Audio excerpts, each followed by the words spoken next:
So is it audible? Is it audible to everybody? Can anybody reply me?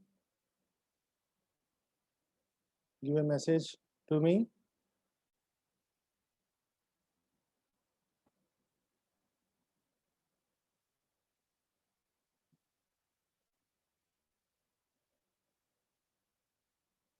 Okay. So in the previous class, we have discussed the introduction to graphs. Now we will go to the next topic today.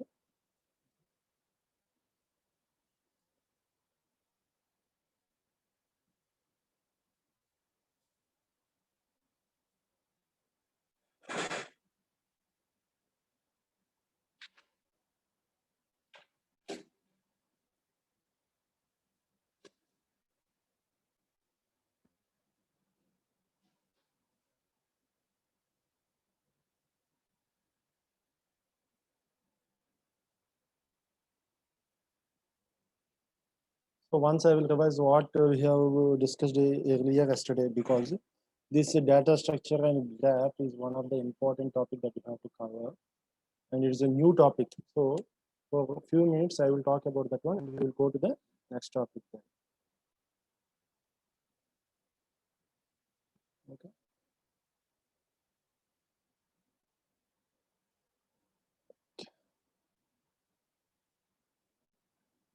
See here, data structure graph. Is it visible? I think it is visible. Okay. So you can see here. So a graph is nothing but a one type of tree. It is a closed tree, and the main components are vertices and edges. Edges, pair of vertices is known as edges. That is the line connecting the two vertices is known as edge. Okay. So VG is equal to VE. So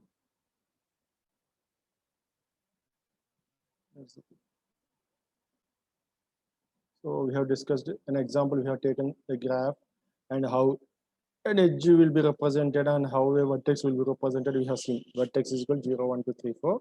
Edge is equal 0, 1, 1, 2, 0, 3, something like that. So there are two types of graphs known as directed and undirected graph. In directed graph, there will be a arrow representation for a edge, whereas in undirected graph, there will be a no arrow representation in an edge. That means it is a two-way edge.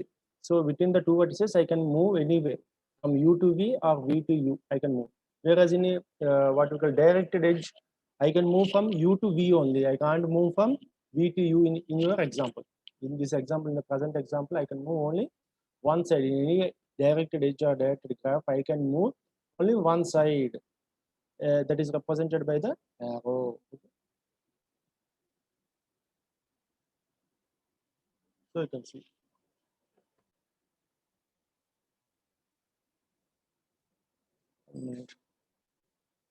So you can see then weighted graph example, how the cities in USA are represented by using different values of distances.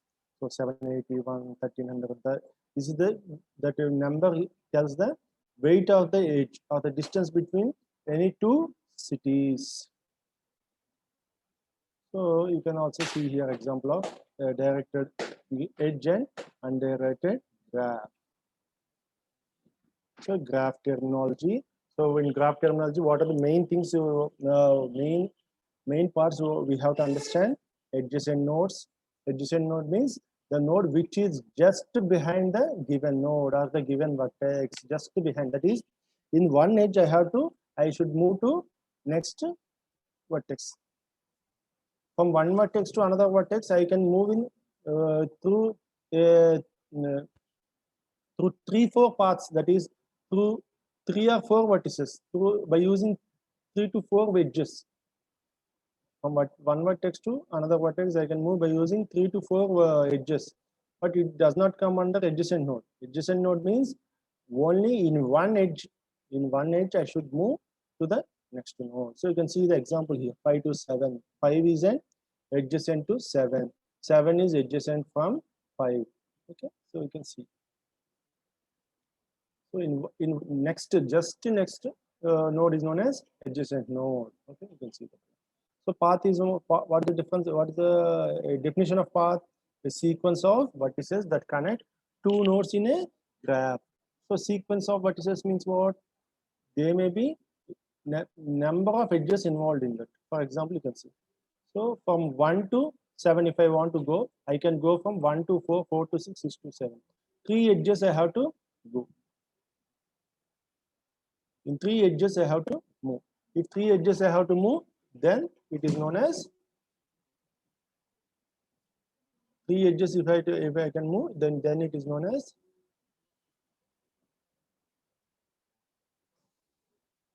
path. So path means in between two vertices, from one vertex to, if I want to move to another vertex, in between them there will be number of edges and vertices. So that is known as path. Complete graph, a graph in which every vertex is directly connected to every other vertex. So you can see that. You can see that complete graph, a graph in which every vertex is directly connected to every other vertex. You can see that.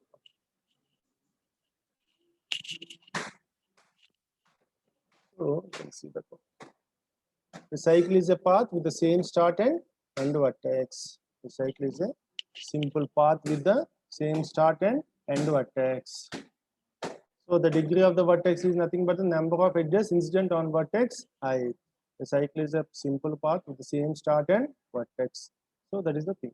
So in the previous example, you can see that one. Cycle means this is the example. So 2 is having a cycle, that is starting and ending edge will be having the same vertex.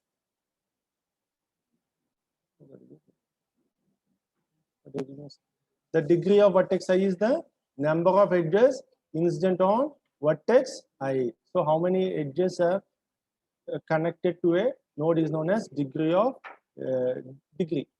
So number of edges incident. So next you can see the things also. Undirected graphs are connected if there is a path between any two vertices. So I call an undirected graph as connected if there is a path between any two vertices. If I take any two vertex, I can reach from one vertex to another vertex. Then it is known as connected graph. So another one is directed graphs are strongly connected if there is a path from any one vertex to another vertex. A directed graph is known as strongly connected. If you take any two vertices, there should be a path. So there should be a path by which I should be reach from one node to another node. So directed graphs are briefly connected if there is a path between any two vertices ignoring direction. A complete graph has an edge between every pair of vertices.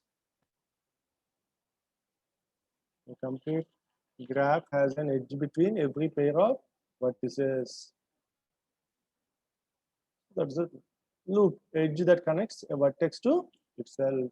Path, sequence of vertices such as each adjacent pair of vertices are connected by an edge. So it is a path means it is a group of vertices or group of edges by which I will start at one node and one vertex and end at another vertex. So you can see a simple path is a path in which all vertices except possible in the first and last are different. So a simple path means from one vertex I will move to the another vertex, but except the first and last are different. So multiple edges and simple graphs. So the definitions we have seen. What the main thing I have told previously, how many edges in a directed graph there will be there. So if there are n vertices, the maximum possible edges is n star n minus 1 by 2. Actually, it is n star n minus 1, but in an undirected graph, if you take any edge connecting two vertices uv, it is same as vu. The same edge is the same as vu. So that's why I will halfen the number of edges. That's why it is known as n star n minus 1 by 2. So if you take a directed graph, there is nothing happening because A to B is different and B to A is different. These both edges are different. So the number of possible pairs in a given vertex is n star n minus 1. Whereas in directed graph, A to B and B to A are both the same. That's why I have halved the number of edges n star n minus 1 by 2. So that's it. So in the same degree, I can if for undirected graph, I will name the degree as simply degree. Whereas in directed graph, I will call it as in degree or out degree. In degree means how many edges are coming into that vertex. Out degree means how many vertices are going outside the vertex. So graph representation, this is the main part, main core of the graph theory. So the system, as a human being, I can understand any graph diagram. What do you mean by edge? What do you mean by vertex? What do you mean by weight of the edge? What do you mean by path? Everything I can understand. But as a computer, it can't understand manually the diagram. So how I will tell the computer, the system that it is a graph with a number of edges and something like that by using adjacency matrix or adjacency list. For graphs to be computationally useful, they have to be conventionally represented in programs. There are two computer representation of graphs. One is adjacency matrix representation. The other is adjacency list representation. Okay. So in that one, in these two representations, mainly we will follow the matrix representation. You can see that one. Adjacency matrix, a square grid of Boolean values. If a graph contains n vertex, then the grid contains n rows and n columns. For two vertices numbered I and j, the element at row I and column j is true if there is an edge from I to j. That's the main thing, not path. If I take any two vertices, if the adjacency matrix is there, if the adjacency matrix, the value will be kept 1 or 2 whenever there is an edge, direct edge between vertex I and j. That is, if vertex j or vertex I are immediately neighbor of the present vertex. If j is the immediate neighbor of I, or I is the immediate neighbor of j, then it is known as adjacency matrix. Then we will keep as 1. Otherwise 0. So in the previous, yesterday we have discussed 2 or 3 examples, 2 to 3 examples, why this matrix will be kept as true or the value will be kept as false. So you can see the example from 0 to 2. From 0 to 2, there is a path, but there is no adjacency value. I should connect 0 and 1 by using only one edge, but in the diagram you can see from 0 to 1, I can move from 0 to 1 in 2 edges. So 1 is not adjacent to 0 and 0 is not adjacent to 1. So that's why it is known as false. So 0 to 1, it is known as false. Whereas if we take 0 to 2, so 2 is very, very immediate neighbor of 0. So it is known as true. It is kept as true. That's the value. So instead of true and false, the better representation is 0 and 1. If an vertex I is immediate neighbor of j, or if a vertex I is immediate vertex of j, or if we take as, for example, what we call if we take vertex 2, we will compare whether 1, 2, 3, 4, 5 vertices are adjacent to 2 or not. If they are not adjacent, then we will keep 0. If they are adjacent, I will keep 1. So the best representation of adjacency matrix is by using zeros and ones. By using zeros and ones, it is the best representation.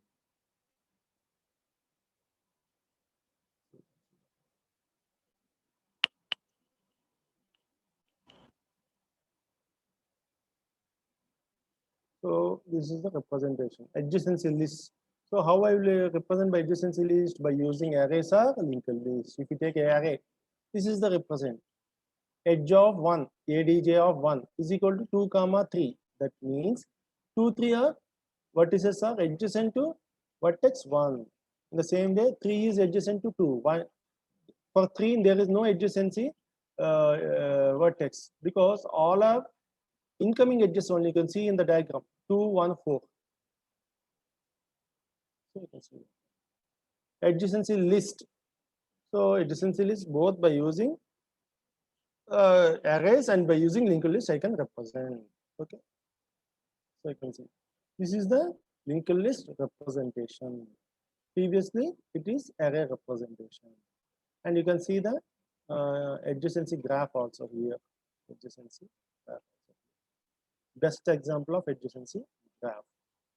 So if to understand this one, you should take a graph like this and practice on your own to write a adjacency matrix and compare the values. Then only you can understand.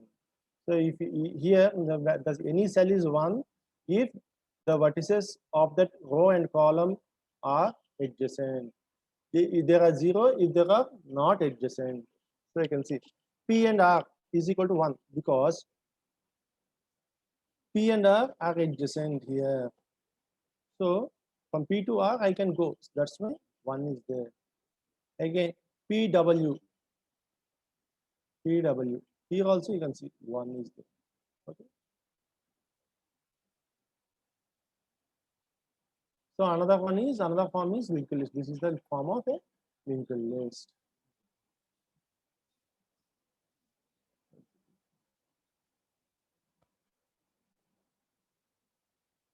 So this is the what we call example of that one. This is the introduction what previously we have discussed. Now today we will start a new topic known as traversal. Previously we have discussed traversal in which topic? Trees. We have discussed in the trees. That is tree traversal. What are the tree traversals? In order, pre-order, post-order. Traversals means which the way in which I will travel to each node and visit each node. So in the same way, here in the graph also we will have a tree traversal. We will be representing a tree traversal. So you can see.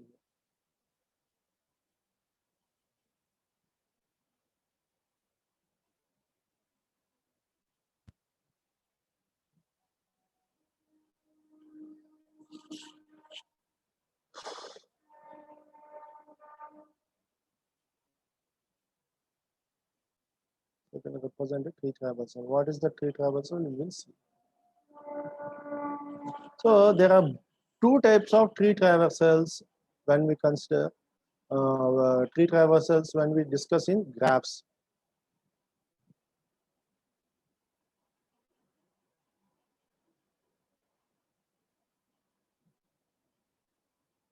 So what are they? We will see. So two type of traversals we will be discussing.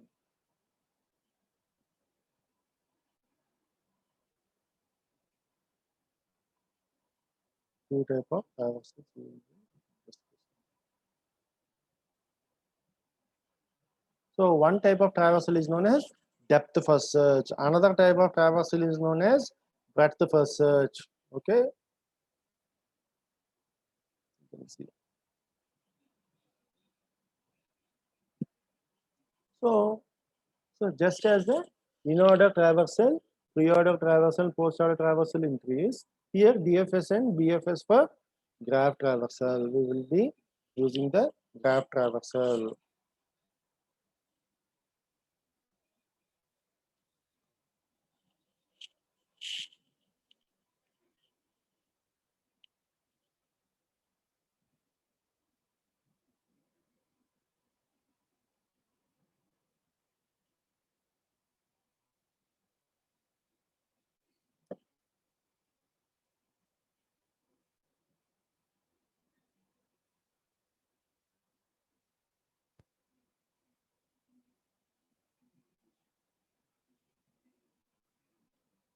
So yeah, the aim of the DFS algorithm is traverse the graph in such a way that there is try to go from root node. Stack is used for implementation of depth first search.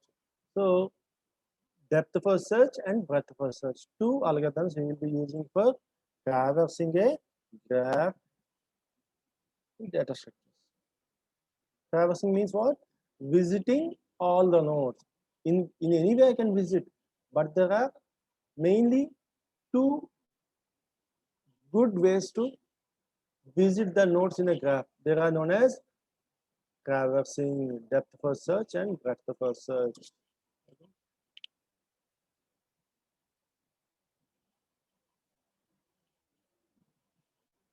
So we can see here.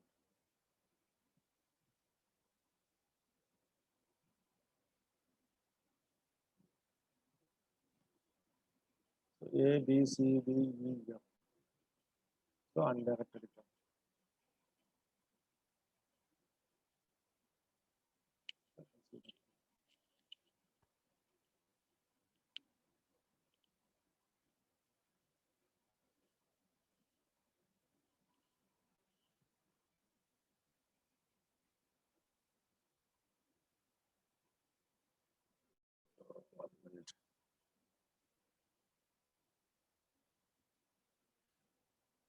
So we will see. You can see, for example, take first taken undirected graph. So what is the process? As stated before in DFS, nodes are visited by going through the depth of the tree from depth of the graph from the starting node. If we do the depth first search of the above graph and print the visited node, it will be A, B, C, D, E, F, C, D. DFS visited the root nodes, then its children nodes until it reaches the end node E and F, then moves up to the parent node. So something is written, okay, it is not it is not in the, it is not having more clarity. So we will be now trying to see the algorithm. First we will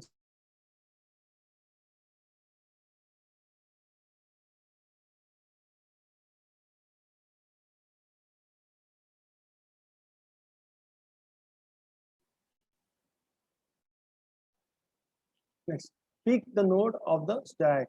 If the node has unvisited chain nodes, get the unvisited chain nodes mark it has traversed and push onto the stack. If the node is unvisited, then push onto the stack. Anyway, we'll see in a detailed manner in the coming example. So, for example, if you take the coming example, for any DFS or BFS graph traverse algorithm, first we have to write the adjacency list of adjacency matrix. So you can see adjacency list of adjacency matrix. For A, so see the diagram here. It is a directed graph. See here he has written an adjacency list.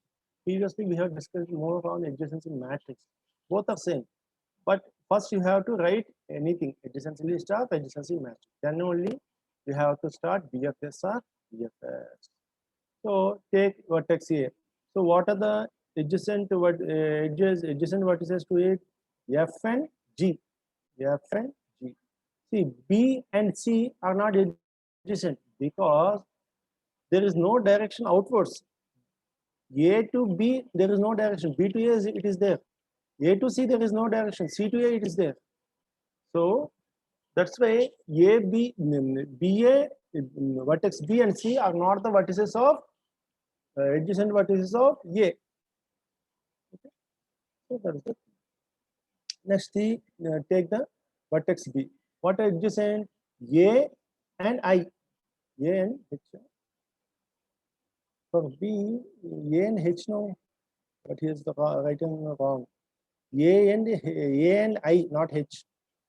Because if you take BH, from H to B, there is a node, but there is no need from, there is no edge from B to H.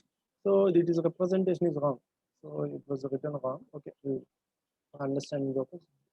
See that one. Now take the edge C. So what are the adjacent to it? A and D. A and D. See, E and E is 1 minute. E will not be a adjacent vertex to vertex C because there is no edge something like C to E. E to C is there. E to C is there. From E to C is there, but no C to E. So I can't travel from C to E in one edge. So E will not become an adjacent edge. That's why you can see the example A, D. Next, take the edge D. In edge D, see what are the adjacent nodes? From D to F, I can go in one edge. From D to C, I can go in one edge. So F, C, both are adjacent nodes. But E will not become adjacent node because E to D there is an edge, but there is no edge from D to E. That's why it will not become an edge, adjacency node.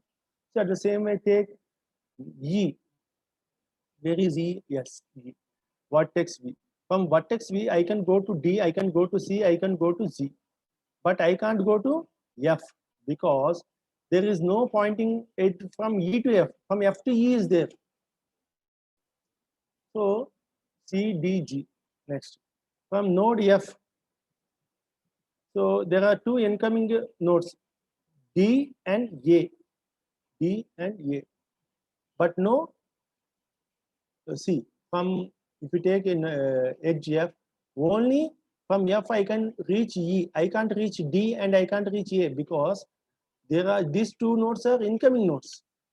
So there is an edge from A to F, but no F to A. There is an edge from D to F, but no F to D. There is an edge from F to E. So E. Next G. So you can take G. Where is G? Yes, G. See G. From G, I can't reach any node.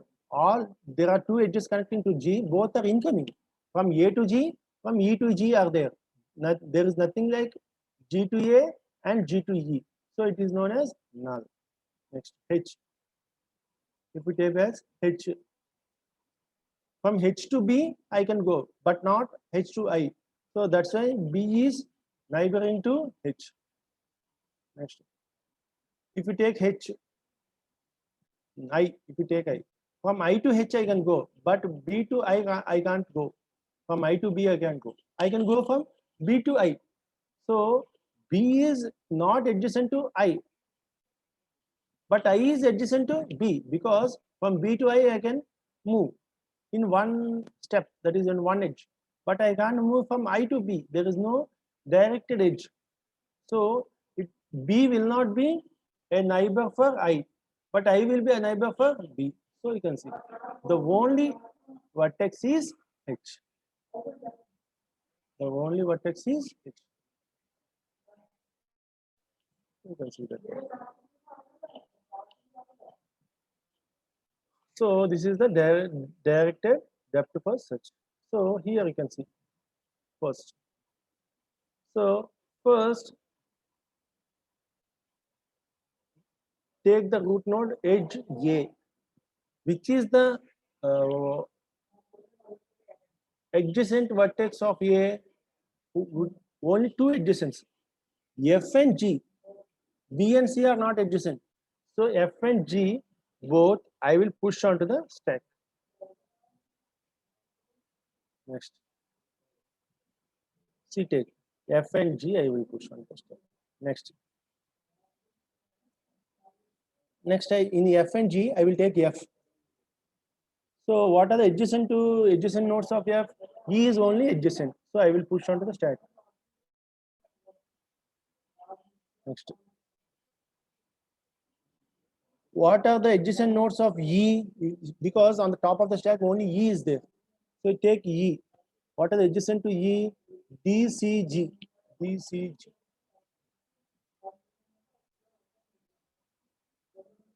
And again take C. Now the top of the stack is C. What are the adjacent nodes of C? If you take D and A. D and A. So A is already visited. So that's okay. Now what I will do? So A is already visited.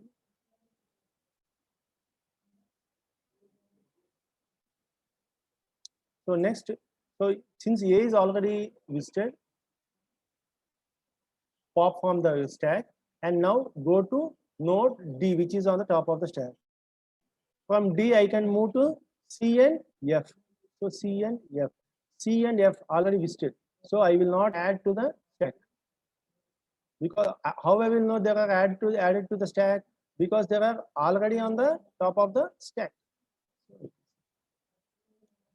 So again, he has pushed down to the stack. Okay, anyway, they can even push also, no problem. C to F.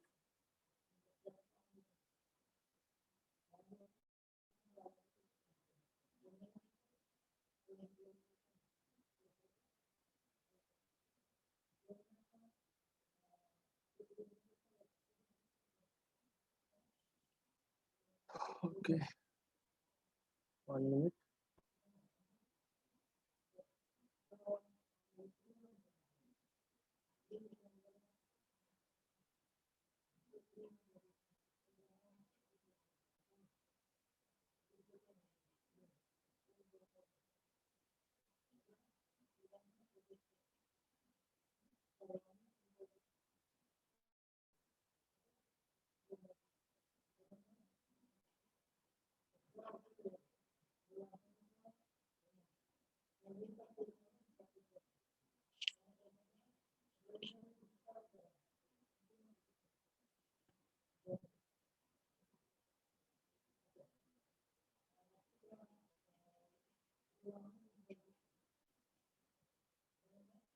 One minute. Okay.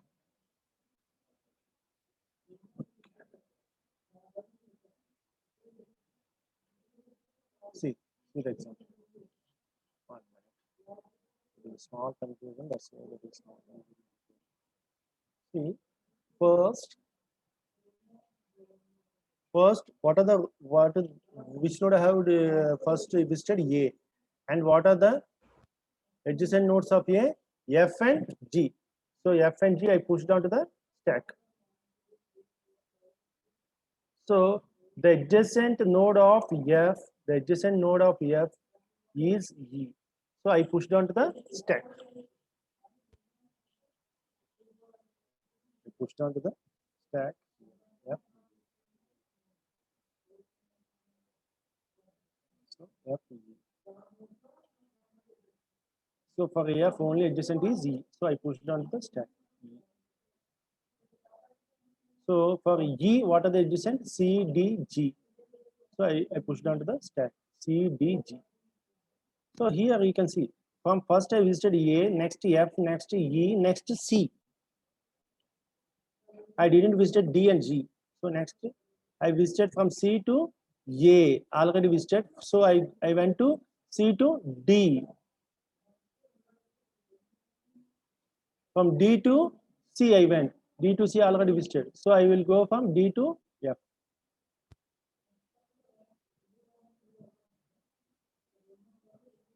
So see, from D to F, F already visited. F already visited first. C already visited. So I will pop these two elements from the stack.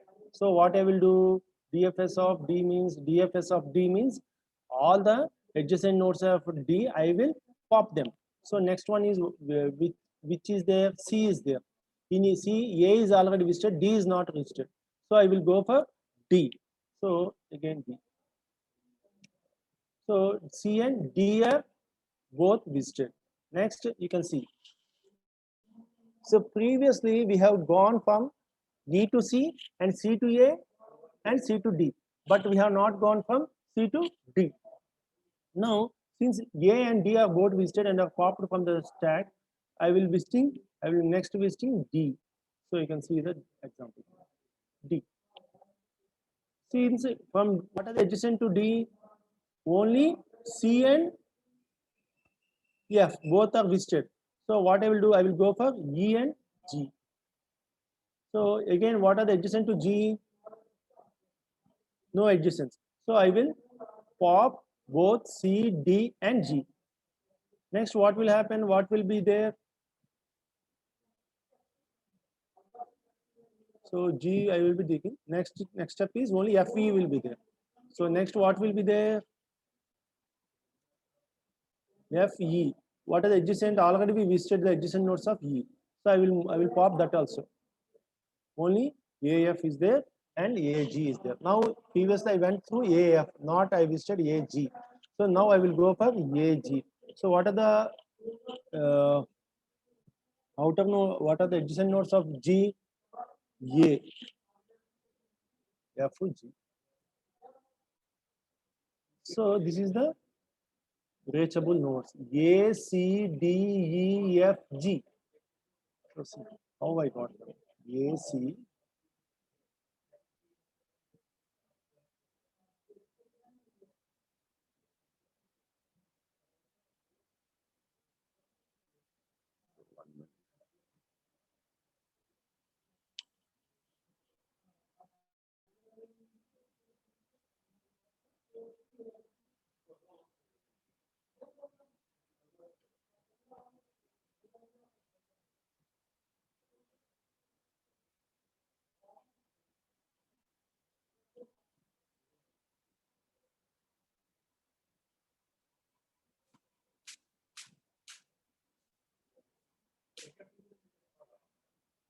So you can see here A, C, D, E, F, G.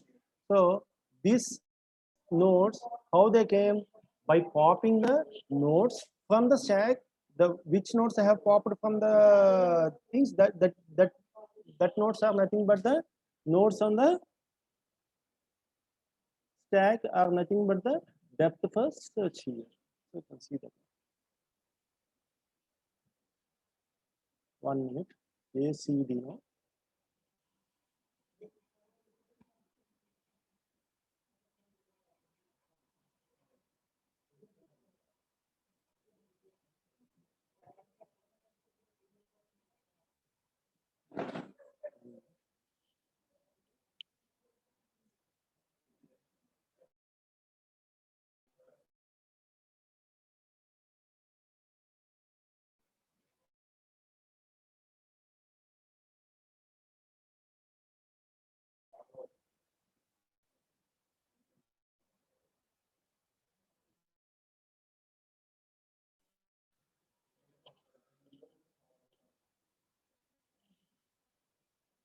One minute.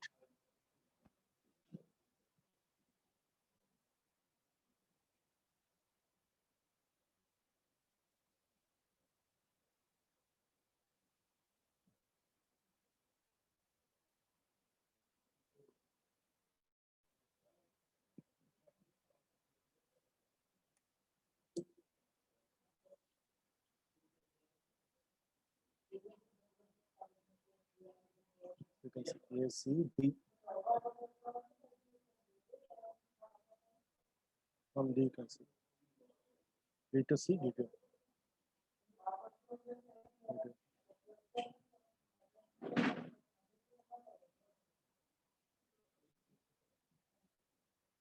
You can see from C to A and C to D. 1 minute.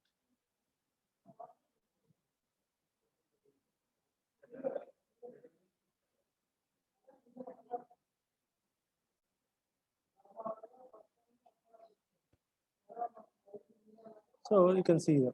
See, first popping, first A, I pushed. Next, what I have done? First, I started visiting A. Next, C. Here, A, C,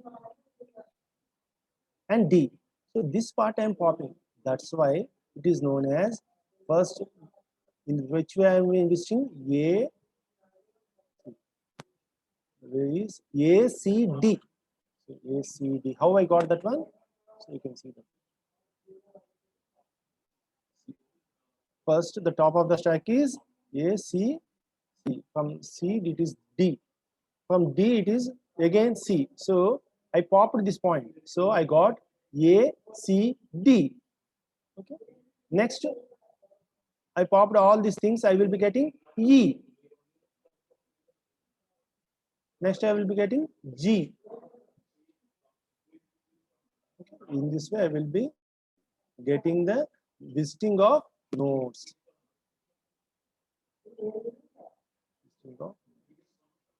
A, C, D, E, F, G.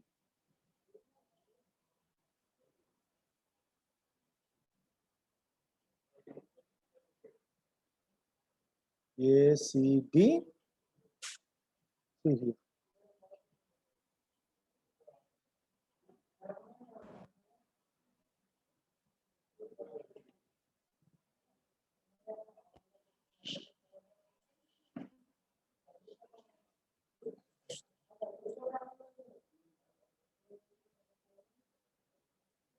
So that's the sequence of visiting the nodes. Okay, this is the sequence of visiting nodes. First, nothing is there. First, what we will start at the root node, and we will be pushing all the adjacent vertices onto the stack. And again, we will take the top of the stack, and again the adjacent vertices of the stack we will add to the stack. Like that, we will be going. Whenever we encounter a vertex already visited, that vertex we will be popping from the stack. So in this way, we will be visiting the nodes. So the final order of visiting the nodes you will get by getting this.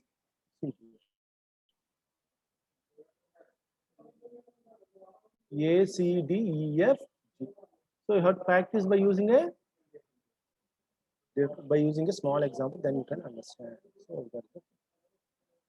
So the advantage of depth DFS is memory requirement is only linear with respect to search graph. This is in contrast with breadth first which requires more space, where I will be requiring more space. The reason is that the algorithm only needs to store a stack of nodes on the path from the root to the current node. So today I will be stopping this class. So today the concept of DFS is over. Tomorrow we will be seeing another topic known as BFS. That BFS will be implemented by using Q. That's the difference. Okay. Thank you. We will see. I think today we will be having third and fourth hour of as a lab. So we will try to execute one or two programs. Okay. All of you first install C compiler or try to search the online C compiler and get ready.